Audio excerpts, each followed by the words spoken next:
Something isn't adding up. 2 drug patches, 2 locations, and 1 very confused defendant. But this judge, she's already pieced together the puzzle. Watch closely as she breaks down a scheme that could cost this man his freedom. Figuring out what's going on. Here's what I think we figured out. We know what you're doing. So you're getting a patch from Johnny's or from Al Reed on the same day and going in with a clean one to get tested. Why are you getting patches at 2 places? To explain to her what we talked about in private. I got 2 patches because I thought Al Reed patch was for Al Reed and Johnny's was for you. He's on bond with Al Reed. Yeah. So did Al Reed tell you had to have a patch? Yes, ma'am. They gave me a patch before I was even released. So you're not showing up anywhere with 2 patches on though.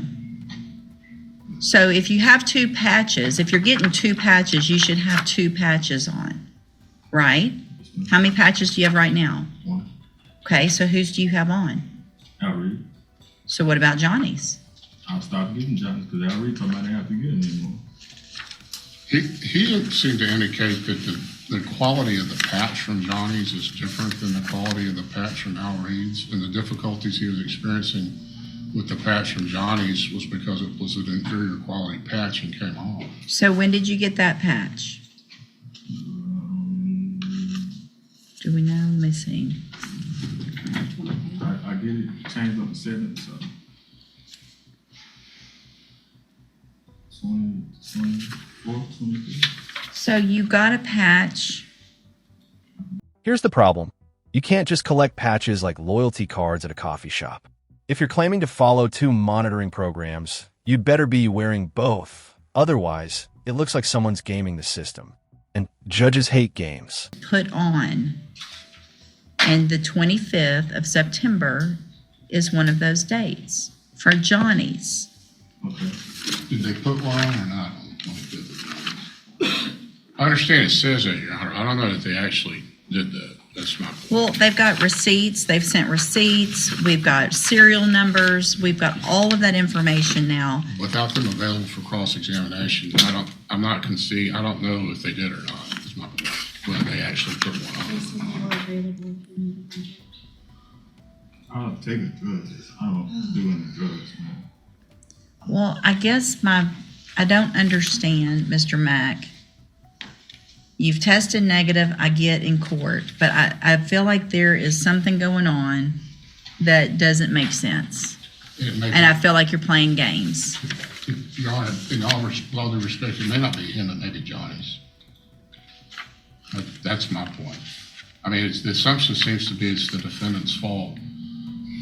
And without having them available, I'm not conceding that there may be something, the problem may reside with Johnny's and not the defendant. I'm not making an allegation of that, but that needs to be ruled out. Because he doesn't seem to be having problems with Al Reed doing the drug test. Well, there haven't been issues with Johnny's other than some untestable patches that came in untestable. That's my point. The quality of the patch itself from Johnny's is probably... I don't understand why he got 2 patches on the same day from 2 different places. I don't know that Johnny's actually put a patch on. He paid them on the 25th. He went in and made a... They're telling him he owes them money, so he's going in. Right, you're all caught up. They've already said he's all caught up. But they specifically said they put a patch on and they're willing to... And they went back and checked serial numbers and sent us this information. So I guess I don't understand why Al Reed's not having the same or similar problems with him. because he just started with Al Reed and he's doing both and there's something going on. And I'm tired. I'm tired. I mean, okay. I'm just tired of dealing with it. I am too, Your Honor. It seems like I'm spending more time with this case with the drug patch as opposed to the case itself. I'm spending more time with the drug patch. Ms. Werner spent more time with this. And the only way here's where I am, is the only way I know to make sure that there's not games being played is to put him in jail because I feel like he's playing games. But, I mean, you've got a patch on. I don't understand. You could just try the case, Your Honor. It would be the solution if you could get it tried. Well, it's not.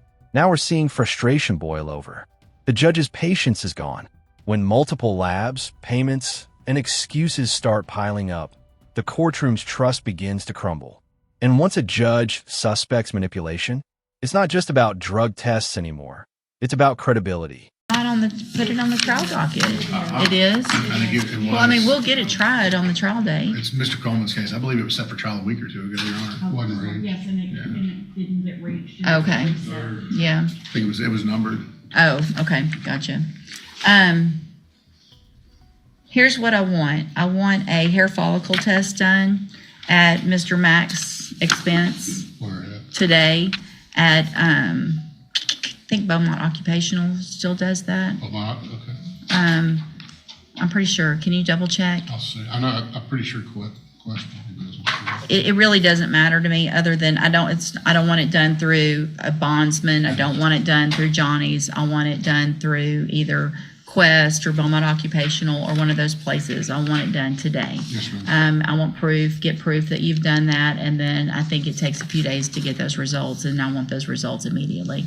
And yes, You understand what you need? Yeah, I understand, but Okay. I don't, just want to have the funds. Because I just recently had a baby and you're going to get a hair follicle test. Figure it Sell out. some plasma. Figure it out. All right. You have 24 hours to get it done. All right. Okay. Thank you. Thank you, Judge. Stevens, you were previously here in cause number 24, DCCR 2310, entered a plea of guilty to the third-degree felony of evading arrest or detention with the use of a vehicle.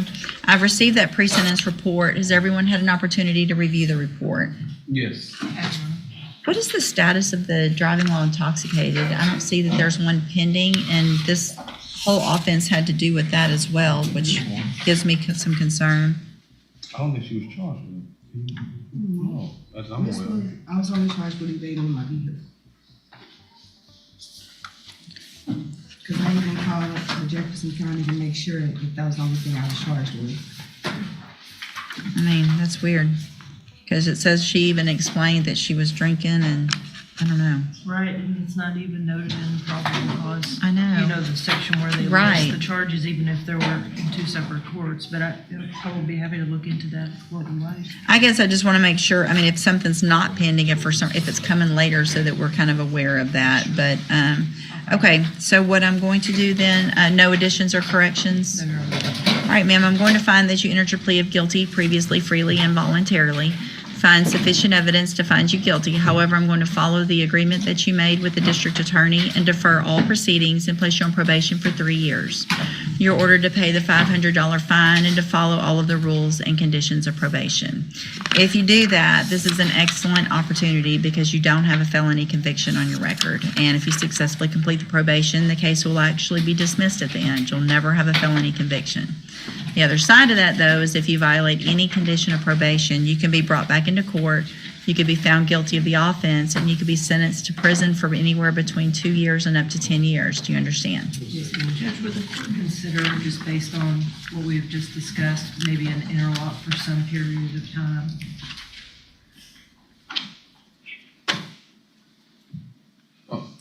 So it looks like there is some even self-reporting of some issues with drugs and with marijuana and alcohol.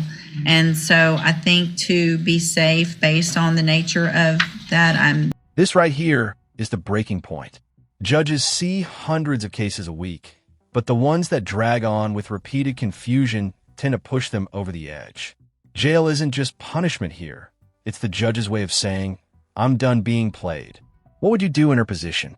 I am going to do that. I am going to order that as a condition of your probation, you have an interlock device on any vehicle that you have. Mr. Adams in probation can explain what that is.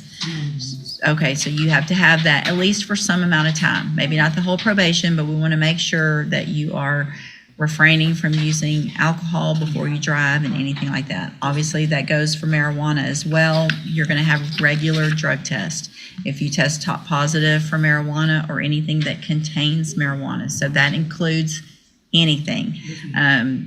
Don't come in and say, well, it was Delta this or whatever that I bought and it's supposed to be legal. I don't care if it's legal or not. I don't want it in your system, okay? And so if you do everything properly, then we shouldn't have any issues. I mean, because this shows you admitted that you smoke 6 a day. Is that correct? Daily use of marijuana? Oh, yes, ma'am. I'll do that. Yeah. When's the last time you used? What's today, Monday, Saturday? Saturday. Yes, ma'am. And that was just, Just one. The Saturday before you're coming in on a felony. So I'm going to order that as a condition of your probation, you enter and successfully complete the JCDI program. All right, that is an intensive outpatient treatment program.